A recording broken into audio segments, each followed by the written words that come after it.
Hey, yo, what's up? This is UC3P coming at you. Southside?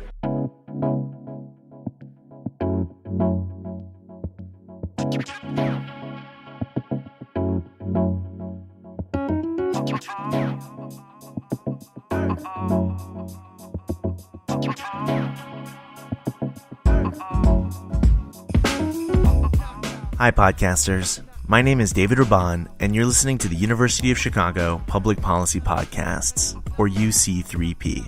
I'm the publisher for UC3P, or I was. Starting last week, I'll be the new main page production manager for the 2019-2020 school year, which means I'll be running this podcast.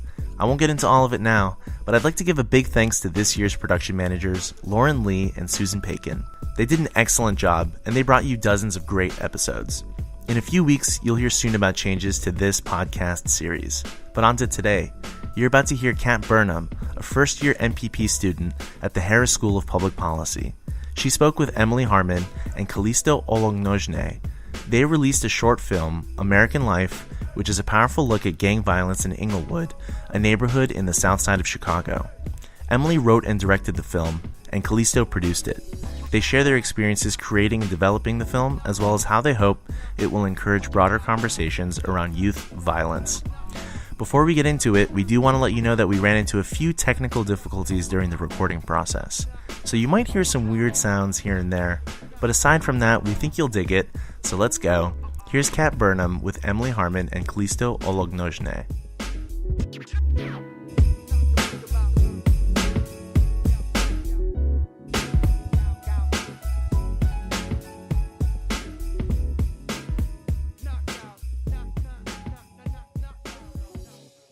Hi, I'm Kat Burnham. I'm an MPP student at the University of Chicago's Harris School of Public Policy. Okay, so today on UC3P, we are joined by two filmmakers, Emily Harmon and Calisto Ololngojine. Both Emily and Calisto use media to share stories that tackle social issues and advance advocacy efforts. Today, we're going to reflect on their recent short film, American Life, based here in Chicago.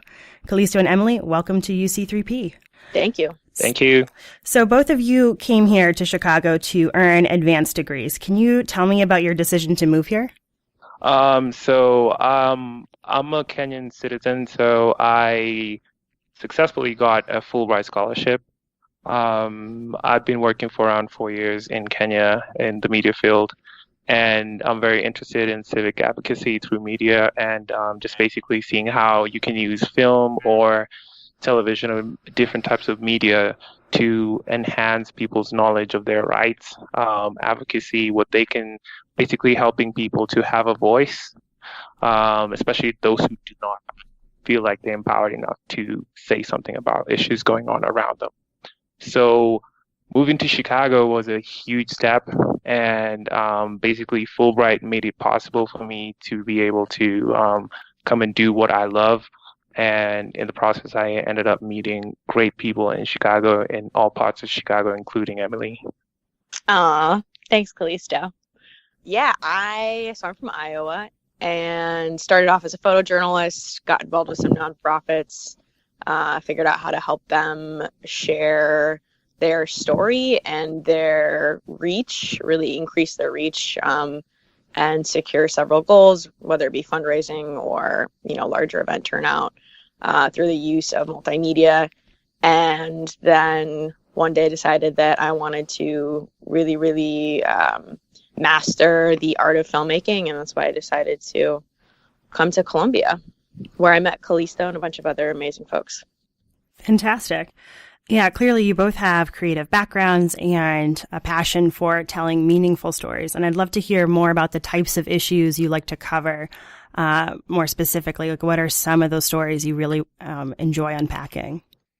I've been going into empowerment or community empowerment when I was in my undergrad, and I was part of a student organization which is called Enactus. And basically, they used to go out to the community, mostly underserved, underprivileged communities, and be able to give them different skills, if it's financial, if it's literacy levels on how to get into the market or sell their produce, how to balance books. So it was very heavy financial, but I was coming from a creative background because I did film in my undergrad as well.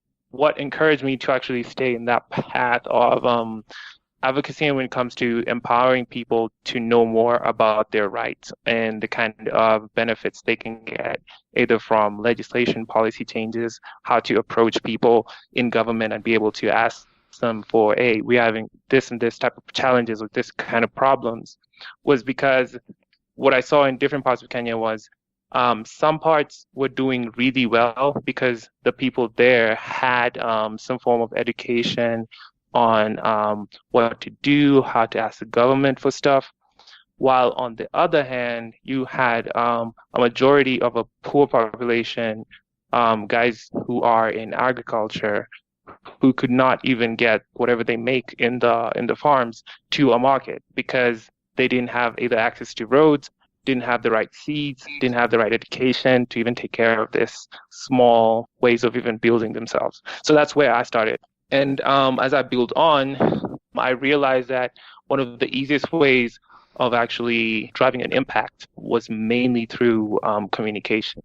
And that's the one thing which many people kind of like don't look at, how to communicate to people in their in a language which they understand, in a way in which they would find it easy to process, to understand, and to be able to now, okay, this is the tools which you have given us. This is how we're going to maybe work in ensuring that we actually use our skills or whatever we've been given to actually make our lives better. The kind of stories, what led me into the kind of like stories when you come to now, how do you tell stories which can help underprivileged communities to be able to actually feel that they have a voice. Mm-hmm. So that's like my main focus. It's just like how to package stories in such a way that if somebody watches it in the south side of Chicago and they are 11 years old or 15 and they're struggling to make choices, what options do I have? Stories which allow people to think for themselves as opposed to feeling like they're being told what to do. I think Calisto and I were really lucky to find each other because we both have these backgrounds in working with underrepresented populations. And so, I mean, you look at the landscape of America and clearly Kenya as well, and there's always groups of people that are not having their stories told on the biggest platform, whatever that may be. In America, it tends to be white folks with more money who have the most heard voice. And so I think we've both been really fortunate to have been able to come across these stories of people who, are clearly not who the system is working for, but they are like amazingly perseverant, have identified ways to keep on moving forward and figure out solutions to their problems. Both of us work primarily in documentary film. The film, of course, that we're talking about is fiction. I think these real life stories have really inspired both of us to use film to get them on a larger stage. So for me, what really inspired me before grad school was my work with a nonprofit called Iowa Citizens for Community Improvement. And they're a social justice community organizing group who work along multiple issue fronts, primarily racial justice, environmental justice, and economic justice. Also slightly similar to the work Calisto did in that we'd figure out how to organize communities to, take on the powers that be to get their power back in order to just make life better for more people. Mm-hmm, mm-hmm. A film can be a powerful medium to connect with audiences, and this is a good segue to talk about your recent short film, American Life. So American Life follows two brothers, Michael and Trey, in Chicago. We see them grapple with violence in their neighborhood and among their peers. It's an emotional film that covers the strong ties of family and challenges growing up in a charged environment. I'd love to hear about how did you both connect on this idea and what sparked the inspiration for American Life? Our school has this way of encouraging us to collaborate with each other. So we usually do pitches, and Emily came up actually with the original pitch for this story. And what I was looking for at that point was something similar, something which is impactful. It talks about a social issue which is really close to my heart.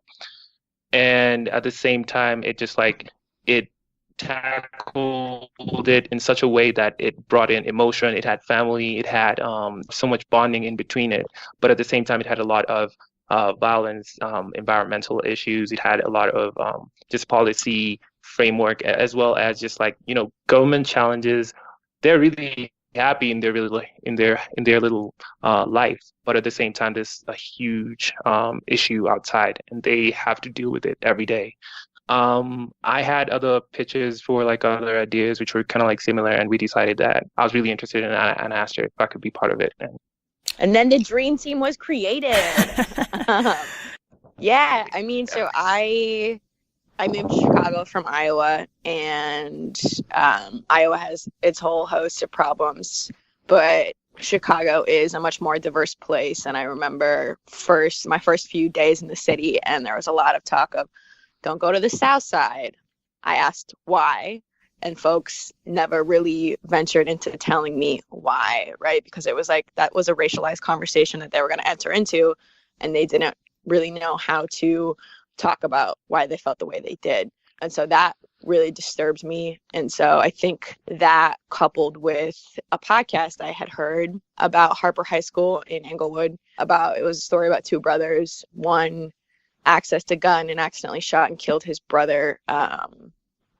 Just these larger social issues are so real when we get into these intimate stories of brothers, of families, of friends. What I think Callista and I both love about film is that we can tell these really powerful moments in order to address how our government, how our society, how our communities are really failing in a lot of ways. And what we think needs to be addressed, that we take on with our film, is the fact that kids are not being provided a life that they need in order to thrive, because they are wrapped up in the need to sometimes have to act in a more violent way in order to survive, in order to protect their families. And so I hope that we accomplished something, and that in what we created, to start conversations about why people are living the way they are and how we can, make it better. Great. Yeah. I'd love to hear a little bit more about the process creating the narrative and the characters in the film.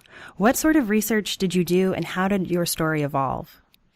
So, I mean, it was a really, really long, in-depth, intensive, and pretty emotional process, I think, for both of us, because both of us come from more of a documentary filmmaking background, and we wanted to make sure that we were providing the story justice and as much truth as we could. And so we did a ton of research. I went and spent some time in a couple of Southside communities working with our script consult, who did grow up on the South Side, and spent some time with his aunt, who took me all over, introduced me to some folks.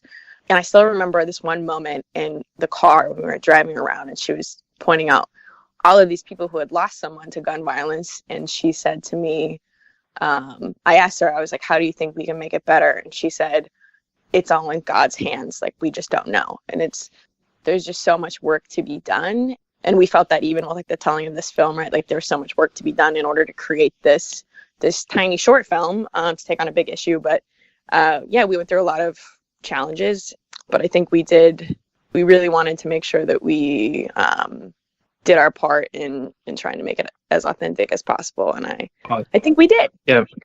Yeah, I think we did. One thing is, I actually live outside of Chicago, so I stayed really close to Chicago, though. There's so much experience you can gain from just different parts of the world. There's so much which relates at the end of the day. And part of that research and writing process was also, as she said, we had a good friend of ours, actually, who's as a consultant. She's called Julian Walker. We had a lot of other like our advisors who have a lot of experience basically in just doing different types of films. So they also helped chip in on making sure our script and our story actually made sense. It wasn't like too far-fetched. It wasn't like going like, one of the main things we were trying to avoid was trying to do a stereotypical story, basically something which everybody else does, especially in Hollywood, or mostly just like when it comes to big budget films.